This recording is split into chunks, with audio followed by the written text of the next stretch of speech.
আমন্ত্রণ সবাইকে সিঙ্গাপুর সিরিজের দ্বিতীয় পর্বে। আপনি কি জানেন সিঙ্গাপুরের রাস্তায় এত বেশি সিসিটিভি ক্যামেরা কেন? রাস্তাঘাট, এমআরটি স্টেশন, বিল্ডিংয়ের আশেপাশে অনেক জায়গাতেই আপনি সিসিটিভি দেখতে পাবেন। এর মূল উদ্দেশ্য হলো নিরাপত্তা বাড়ানো এবং কোনো ঘটনা ঘটলে দ্রুত তদন্তে সাহায্য করা। তাই সিঙ্গাপুরে হাঁটতে হাঁটতে অনেক সময় আপনার মনে হতে পারে চারপাশ থেকে যেন সব কিছু নজরে রাখা হচ্ছে।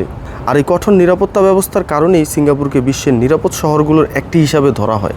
আপনি কি মনে করেন এত বেশি সিসিটিভি থাকা ভালো নাকি প্রাইভেসির জন্য সমস্যা? আপনার মতামত কমেন্টে জানাবেন। সিঙ্গাপুরে আসার পর একটা জিনিস হয়তো আপনার চোখে পড়েছে, এখানে এত সিসিটিভি কেন? রাস্তা, বিল্ডিং, পার্ক, পাবলিক স্পেস প্রায় সব জায়গাতেই আপনি সিসিটিভি ক্যামেরা দেখতে পাবেন। এর প্রধান উদ্দেশ্য হলো পাবলিক জায়গাগুলোকে আরও নিরাপদ রাখা এবং কোনো ঘটনা ঘটলে সেটার তদন্তে সাহায্য পাওয়া। কোনো দুর্ঘটনা, চুরি বা অন্য কোনো ঘটনা ঘটলে সিসিটিভি ফুটেজ কী ঘটেছিল সেটা বুঝতে সাহায্য করতে পারে। নিরাপত্তার পাশাপাশি এই নজরদারি ব্যবস্থা শহর পরিচালনা ও আইন প্রয়োগের ক্ষেত্রেও গুরুত্বপূর্ণ ভূমিকা রাখে। তাই সিঙ্গাপুরে এত সিসিটিভি দেখার পেছনে মূল কথা হলো নিরাপত্তা, নজরদারি আর দ্রুত কোনো ঘটনা শনাক্ত করতে পারা।